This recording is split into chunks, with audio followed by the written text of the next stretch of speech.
বিবরণ দিয়েছেন যে তাদের ভয় নেই, তারা সৎকর্ম করবে, তারা তৌবা করবে। আল্লাহ তো তৌবা কবুল করতে সবচেয়ে উদার।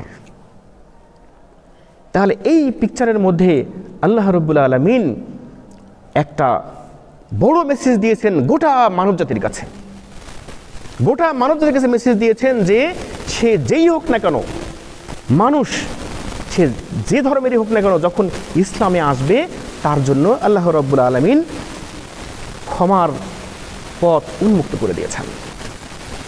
এই ক্ষমা পাওয়ার জন্য মানুষের মধ্যে সেই টেন্ডেন্সিটা, সেই আগ্রহটা থাকতে হবে। যত বড়ই পাপী হোক না কেন, যত বড় ইসলাম বিদ্বেষী হোক না কেন, যত বড়ই মুসলিম বিদ্বেষী হোক না কেন, তার মধ্যে যদি তওবার কোনো রকম সুযোগ চলে আসে তাহলে সে ক্ষমা পেয়ে যাবে। এবং আল্লাহ রাব্বুল আলামিন এই আয়াতের শেষ অংশে ক্ষমার প্রতিশ্রুতি দিয়েছেন।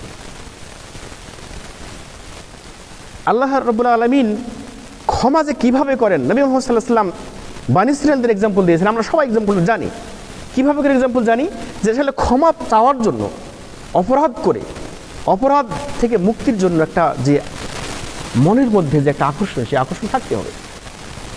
যেমন বানী ইসরাঈলের সেই এক্সাম্পলটা আমরা সবাই জানি কীরকম, যে 99 জন খুন করেছি, খুন করার পর আমার মধ্যে আত্মবলব্ধি জেগেছে, হাই কী কাজটা আমি করেছি, আত্মবলব্ধি এসেছে যে আমি কত বড় অন্যায়টা করেছি, এই অন্যায় থেকে কি আমার মুক্তি আসবে, এই যে একটা অনুশোচনা এসেছে, অনুশোচনাই যেহেতু মুক্তির একটা কারণ হয়ে দাঁড়িয়েছে।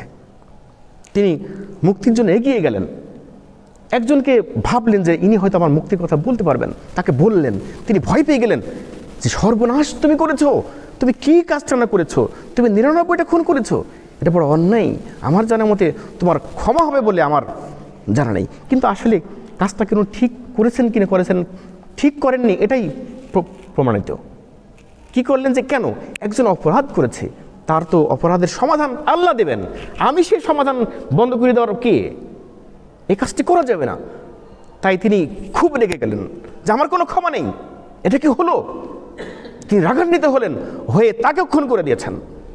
খুন করে দিয়ে তিনি আরও এতই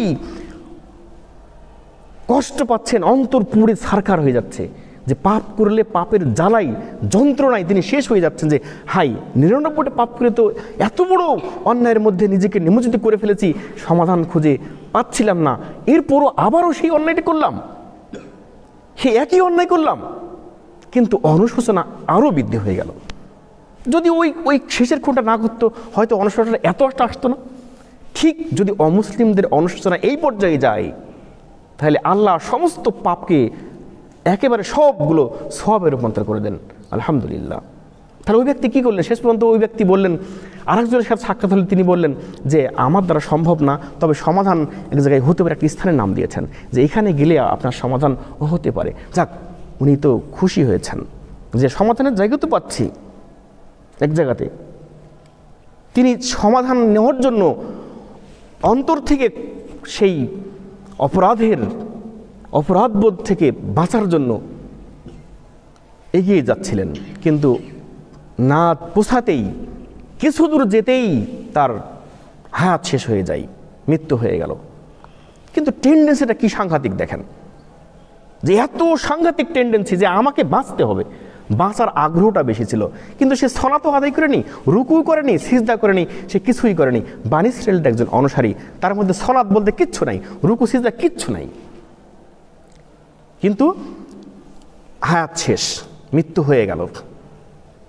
ফেরেশতারা বলল যে একে ইল্লিনে নিতে হবে, কেউ বলে না সিজনে নিতে হবে, দ্বন্দ্ব হয়ে গেল। তারা সমাধান করলো কি, যে পথ মাপতে হবে। কি করে মাপতে হবে, যেখান থেকে যাত্রা শুরু করেছে যেখানে পৌঁছাবে, দেখো যদি বেশি হয় তাহলে সে জান্নাতি, আর যদি বেশি না হলে তাকে জাহান্নামে নিতে হবে। আসলে তো হয় নাই, খুব জোর 10 কিলো পথ হয়, সে 1 কিলো গেছে, তাহলে কি করবে এখন সে? তাহলে ক্ষমা তো আল্লাহর হাতে। ক্ষমার সবচেয়ে বড় এক্সাম্পল আল্লাহ। আল্লাহ সেটাই বলছেন যে সৎকর্ম করো, ক্ষমার মালিক আমি ক্ষমা করে দেব, আমি মহা প্রতিদান দেব। সেই মহাপ্রতিদানটা কি? ক্ষমা। আর ক্ষমার রেজাল্ট কি? জান্নাত। তাহলে 10 কিলো পথের মধ্যে 1 কিলো গেছে। আল্লাহ বললেন, জমিনকে বললেন যে ফেরেশতারা মাপা শুরু করে দিয়েছে, জমিন সংকুচিত হয়ে যাও। জমিন সংকুচিত হয়ে গেল, আর ওই 1 কিলো বাকি আছে যাইতে, হয়ে গেল এদিকে 9 কিলো। আলহামদুলিল্লাহ তিনি মুক্তি পেয়ে গেলেন। যাই হোক, এখানে আয়াতের শেষে আল্লাহ রাব্বুল আলামিন শুধু যে অমুসলিমরা ইসলামে আসবে তাদের জন্য ক্ষমার পথ খুলে দিলেন এটিই নয়, একটা মুসলিমদের চরিত্রের মধ্যেও এটি আমাদেরকে নিতে হবে যে আমাদের চরিত্রে অনেক সময় ভুল ভ্রান্তি হতে পারে। আমরা ফেরেশতা নই, আমরা মানুষ, ভুলের মধ্যেই আমাদেরকে চলতে হবে। এই ভুল থেকে নিজেকে যদি শুধরানোর জন্য অনুতপ্ত হয়ে আল্লাহর কাছে তওবা করি, তাহলে আল্লাহ রাব্বুল আলামিন আমাদেরকে এই আয়াতের শেষের অংশে ক্ষমা এবং মহা প্রতিদানের সুযোগ করে দিয়েছেন। আলহামদুলিল্লাহ।